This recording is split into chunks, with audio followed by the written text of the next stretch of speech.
Okay, जय हिंद। आज continue कर रहे हैं हम ज्योमेट्री क्लास, जेके पीएसआई की क्लास है, उसी को कंटिन्यू करते हैं। सर्कल्स के फॉर्मूला ऐड कर लेते हैं क्योंकि वो बीच में बड़ी जगह एप्लीकेबल होते हैं, तंग करते हैं। सर्कल्स के डिफरेंट फॉर्मूला ऐड करते हैं, उससे थोड़ा सा आइडिया बन जाएगा। फिर ट्राइंगल्स के मैं सिमिलरिटी और कॉन्ग्रुएंस के फॉर्मूला बता दूंगा, ठीक है। देखिए, सर्कल में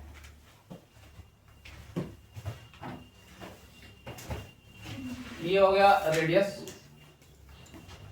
जो सेंटर से किसी भी पॉइंट को ज्वाइन कर लीजिए। Circle is basically the set of points which are equidistant from central point. वो सारे डेफिनेशन है सर्कल की। Circle is the set of all the points which are equidistant from a single point in a plane. Three में इसी को sphere बोलते हैं।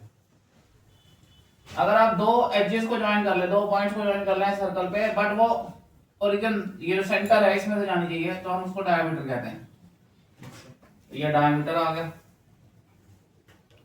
ये रेडियस आ गया, ठीक है। कोई और दो पॉइंट ज्वाइन कर लोगे, इसको कॉर्ड बोलते हैं। कॉर्ड ही अगर बाहर से आ रही हो, बाहर से दो पॉइंट, सुनो पहले, सुनने की कैपेसिटी बड़ी गड़बड़ है और गलत बोलने की कैपेसिटी बड़ी अच्छी है। शांति से सुनना चाहिए, सुनने से सीखने को मिलेगा। मैंने कल ही किसी को बोला था कि most of the people listen to answer, they don't listen to understand, so their whole of the exercise get wasted because they are busy in planning the answer of that statement. जबकि listening जो होती है वो understanding के लिए होनी चाहिए, दोनों एक्सरसाइज वेस्ट हो जाती है। Listen properly, understand and then speak. इसको सीकेंट बोलते हैं, SECANT, सीकेंट। जो एक पॉइंट पर टच करती है उसको टेंजेंट बोलते हैं। तो टेंजेंट अलग है, सीकेंट अलग है, कॉर्ड अलग है, रेडियस और डायमीटर अलग अलग है, ठीक है। और बहुत सारी चीजें बतानी चाहिए सर्कल के बारे में। आपको ये पता होना चाहिए कि ये जो पूरी आर्क लेंथ होती है, यहां से चलें और गुजर के वापस यहीं पर आ जाएं, इस आर्क लेंथ को 2πr बोलते हैं। सर्कमफ्रेंस, सारी चीजें सर्कल के बारे में पता होनी चाहिए, बहुत जगह यूज होंगी। सर्कमफ्रेंस, एरिया सर्कल का πr² होता है, ये एरिया होता है। अगर आप कोई पार्ट ले लेते हैं, आर्क ले लेते हैं A to B, इसको A से B आर्क लिखा जाता है। ये जो सेंटर पे एंगल बनाती है थीटा बाय 360 × 2πr होता है। ये आर्क लेंथ है, आर्क लेंथ। ये एरिया के साथ बता रहा हूं क्योंकि बहुत जगह यूज होने वाले हैं। ये जो पूरा जगह है इसको सेक्टर बोलते हैं। सेक्टर होता है थीटा बाय 360 × πr²। ये एरिया है, एरिया ऑफ सेक्टर। ये माइनर सेक्टर हो गया, ये माइनर है, ये मेजर सेक्टर है। πr² में से माइनर सेक्टर माइनस कर लोगे तो आपका मेजर सेक्टर आ जाएगा। ये ज्वाइन कर लें, ये हिस्सा जो है ये सेगमेंट कहलाता है। This is minor segment, this is major segment.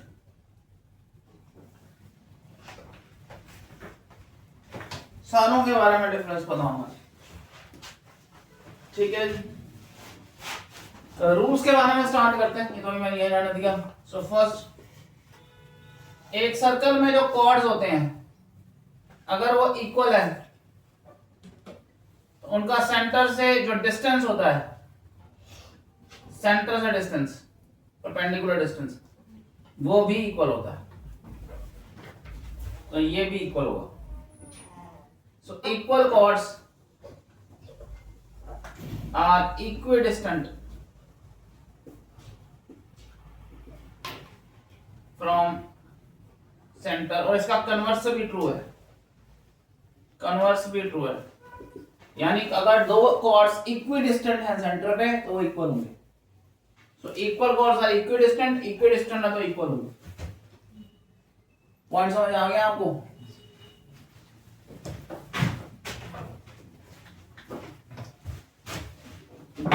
ये ना कर रहा हूं साइड से।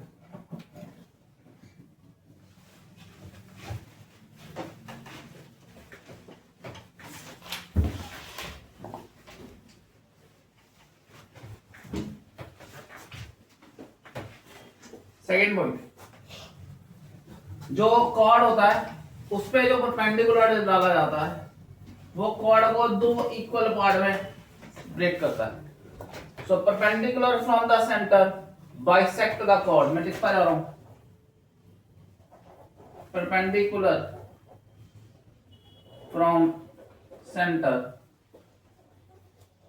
Bisect the chord. इसका भी कन्वर्स ट्रू है, यानी अगर आप कॉर्ड के मिड पॉइंट को सेंटर से ज्वाइन करेंगे तो वो परपेंडिकुलर होगा। आप इसको प्रूव कर सकते हैं। अब इसको ज्वाइन कर लीजिए, इसको ज्वाइन कर लीजिए, ये दोनों साइड्स इक्वल होंगी, रेडियस है, ये परपेंडिकुलर है, ये कॉमन साइड है, राइट एंगल हाइपोटेन्यूज साइड, तो कॉन्ग्रुएंसी हमसे प्रूव कर सकते हैं। कॉन्ग्रुएंसी में इसके बारे में और बताएंगे, ठीक है। जो टेंजेंट होता है ये परपेंडिकुलर होता है to the centre with the radius at the point of contact. So tangent is perpendicular with the radius at the point of contact. ठीक है, ठीक है। नेक्स्ट, एक्सटर्नल पॉइंट से अगर आप दो टेंजेंट डालते हैं, ये टेंजेंट आपस में बराबर होते हैं। अच्छा, थोड़ा यहाँ पे बनाएंगे, वीडियो के बाहर जा रहा है। ये क्या ये जा रहा है, कितना आधा सर्कल बाहर जा रहा है। इसको पूरा कर लेना था नहीं पहले। क्या पूरा बोर्ड इसके अंदर दिया तो जरा कर दो ना दे।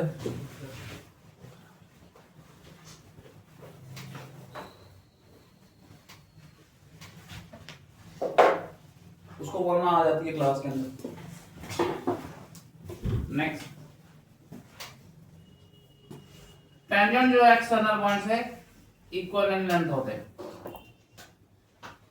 टेंजेंट फ्रॉम एक्सटर्नल पॉइंट,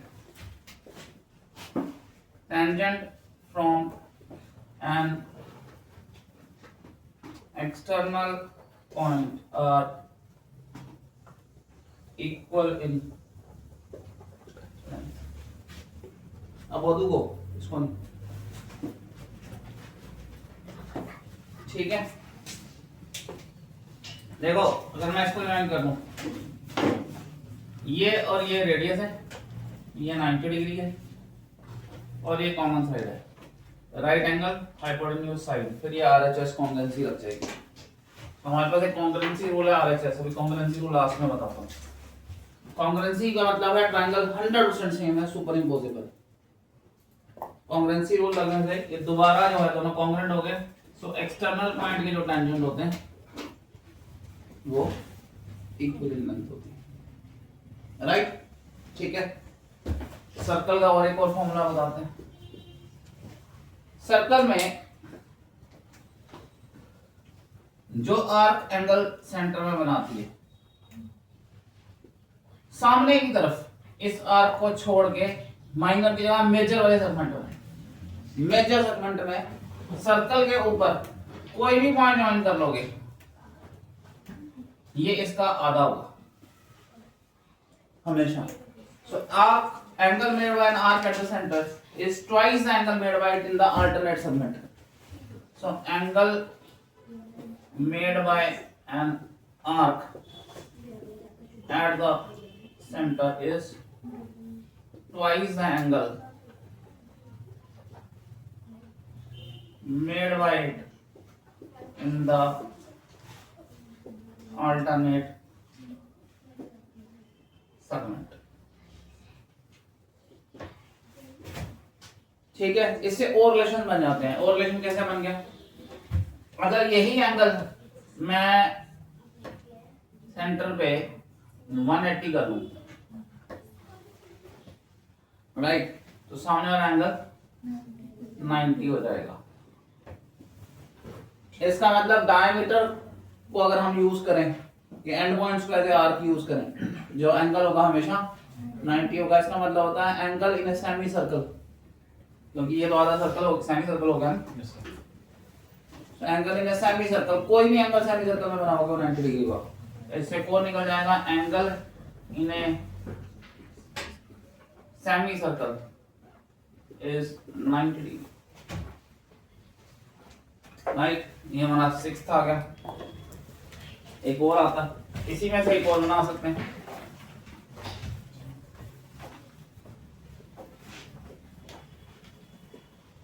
कितना वर्ड दिख रहा है, इतना? Yes sir. हाँ, यस सर। चलो इसी में से हम एक और बना सकते हैं। अभी मैंने बताया कि जो आर्क सेंटर पे एंगल बनाती है वो डबल होता है जो ये अल्टरनेट सेगमेंट में बनाती है। यानी अगर ये यहाँ भी बनाएगी तो ये भी, अगर ये थीटा है तो ये क्या होगा, ये भी थीटा/2 होगा।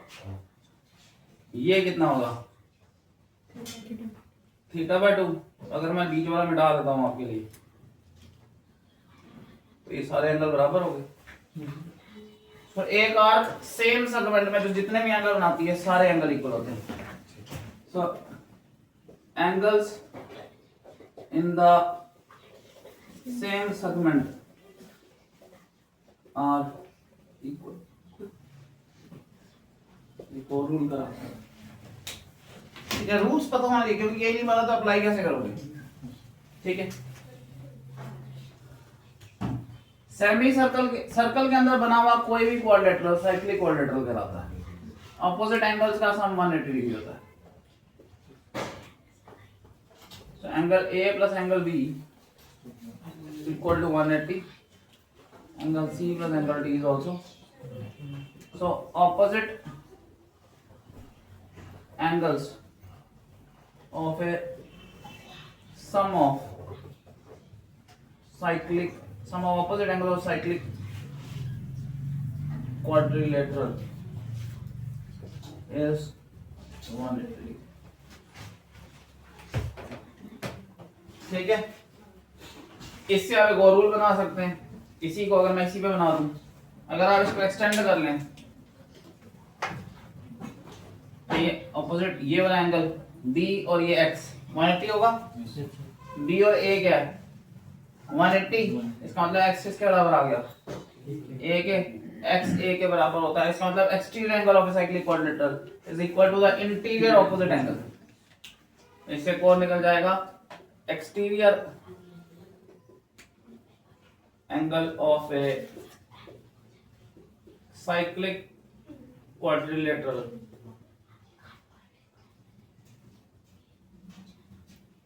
is equal to interior opposite angle। ठीक है, Got it? अगर आप टेंजेंट लेते हैं और जहां वो पॉइंट ऑफ कांटेक्ट आता है उस पॉइंट से कोई कॉर्ड डालते हैं, जो एंगल ये कॉर्ड टेंजेंट के साथ बनाती है, सामने की तरफ बना हुआ कोई भी एंगल इसके बराबर होगा।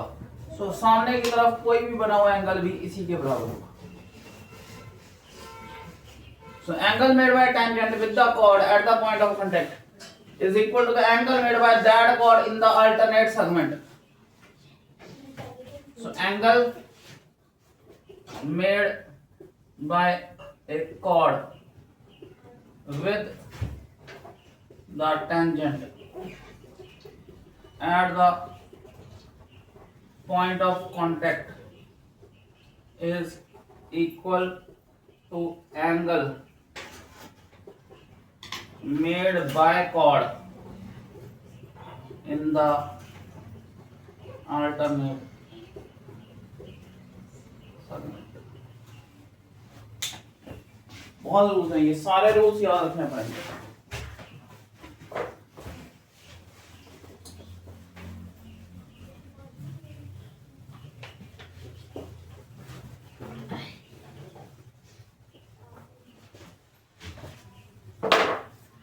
एक रिलेशन तो डायरेक्टली ही पूछ लिया जाता है, ये इतनी बार पूछा जाता है डायरेक्टली कि कई बार ये डायरेक्ट बेसिकली एक क्वेश्चन था और ये डायरेक्टली ही फॉर्मूला अकाउंट में पूछ लिया जाता, वो ये है कि अगर एक टेंजेंट दिया हुआ है और एक सीकेंड दिया हुआ उसी से, ठीक है, तो इसमें डायरेक्ट रिलेशन है इस लेंथ में और इन लेंथ में, वो है P A into P B equal to P T square. ये डायरेक्ट यूज कर सकते हैं हम, और ये इतना शानदार है कि 1000 जगह पे इसके ऊपर क्वेश्चन लिखिए, बहुत बार क्वेश्चन लिखिए। ये डायरेक्ट रिलेशनशिप भी याद रखिए, P A into P B equal to P T square. देख लेते हैं कोई रहा तो नहीं गया फॉर्मूला। ये लिखा ना मैम नाम, P A into P B is P T square. यही रिलेशन है, इसको इसी तरह याद रखिएगा। नाम भी आपको बुक्स में यही मिलेगा, नाम भी आपको बुक्स में यही पी और टी लिखा हुआ मिलेगा। ये सिंपल ही ऐसे दिया हुआ है, प्लस टेंजेंट के लिए टी लगा लिया उन्होंने, और ए और बी, और याद रखिए P A into P B है, समझ आ गया? ये P A into A B नहीं है, it is P A into P B is P T square, ठीक है। इस तरह और भी बहुत सारे फॉर्मूले हैं, जैसे बीच बीच में आते जाएंगे हम और यूटिलाइज करते जाएंगे, ठीक है जी। बट ये फॉर्मूलाज बेसिकली याद रखने वाले हैं और याद रखने ही चाहिए, क्योंकि याद रखे बिना चलेगा नहीं काम, ठीक है। कोई और फॉर्मूला ये वाला फिर से बता सकते हैं भाई? एंगल जो है ना, कॉर्ड कोई जो टेंजेंट के साथ बनाती है, ये एंगल जो है वो कॉर्ड सामने अल्टरनेट सेगमेंट में कोई भी एंगल बनाएगी उसके बराबर होगा। यहां बना ले, यहां बना ले, यहां बना ले, सब कहीं पर भी बना ले, उसके बराबर होगा। पॉइंट समझ गए जी? इसी तरह अगर मैं ये कॉर्ड ले लूं, सपोज दिस इज कॉर्ड, तो ये एंगल बनेगा, ये एंगल इसके बराबर होगा। पॉइंट समझ आया नहीं? Got it? तो ये स्पेसिफिकली फॉर्मूलाज हैं, अगर आपको फॉर्मूलाज ही नहीं याद होंगे तो हम क्वेश्चन कैसे करेंगे, ये समझने वाले, राइट? अब कॉर्ड्स जो इंटरसेक्ट करती हैं, अभी हम सिमिलरिटी पढ़ने वाले हैं। रिलेशंस बहुत सारे बन के आते हैं, इतने बन के आते हैं कि हमें ध्यान रखना पड़ता है रिलेशन पे अप्लाई करते हैं। जैसे ये है, सपोज ये आपका एक सर्कल है, ये ए और एक बी पॉइंट है, ठीक है। ये ए डी एक कॉर्ड है और एक ये बी सी एक कॉर्ड है, ठीक है। मैं ए बी सी डी नाम ऐसा रख लेता हूँ। ये ए बी एक कॉर्ड है और एक सी डी एक कॉर्ड है, ठीक है। अभी सिमिलरिटी नहीं बनाई है इसलिए मैं इसको बता नहीं रहा था, मैं वैसे बताता हूँ। आपका ये जो बाइफरकेशन है ना, इसके बीच में रिलेशन निकल जाता है। रिलेशन इसलिए निकल जाता है क्योंकि ये कॉर्ड ये एंगल बना रही है बी और ये कॉर्ड ये एंगल बना रही है सी, ये दोनों बराबर होंगे, राइट? ये सी बी आर क्या है? सी बी आर की ये एंगल बना रही है ए और सी बी आर की ये एंगल बना रही है, देखो एंगल डी, ये भी बराबर होगा। ये वैसे ही वर्टिकली ऑपोजिट एंगल है, ये भी बराबर होगा। तीनों एंगल जिसके बराबर हो जाए वहां हम सिमिलरिटी का रिलेशन लगा सकते हैं और वहां साइड्स की प्रोपोर्शनैलिटी निकलती है, मैं उसके बारे में बताऊंगा। जैसे हम इसको लिख सकते हैं कि ये अगर x है तो x a b is similar to, अभी सिमिलरिटी में बताएंगे इसके बारे में। x a b is similar to, नाम जिसके बराबर हो वैसे आना चाहिए। x सी सर सी x a b a c, sorry, a के लिए बराबरी आ रही है d की तो d आएगी और c के लिए बराबरी आ रही है b की तो b आना चाहिए, ठीक है। ये लिखना सिमिलरिटी में और कॉन्करेंसी में दोनों में बहुत इंपॉर्टेंट है कि एंगल बराबर लिखे जाने चाहिए, क्योंकि रिलेशन उसी से बनता है। तो ये दो ट्रायंगल सिमिलर हो गए तो XA by XD is equal to AC by DB is equal to XC by XB। अगर आप इन दो को रिलेट करें आपका निकल गया है XA by XD is equal to XC by XB, so XA into XD, ठीक है, is equal to XC into XD। इनमें भी रिलेशन एग्जिस्ट करता है। So XA into XB is same as XC into XB. So similarity और बहुत सारे relations create करेगी और सिमिलरिटी ही सबसे भारी चैप्टर है, बाकी सारे चैप्टर्स इजी हैं, सिमिलरिटी ही सबसे भारी चैप्टर है। Got it? ठीक है जी, इसको ध्यान रखना बहुत जरूरी है और इस पर ध्यान देना ही पड़ेगा। फॉर्मूलाज का अलग वीडियो बनाते हैं, लेक्चर का अलग बनाएंगे। आज यहीं तक, थैंक यू।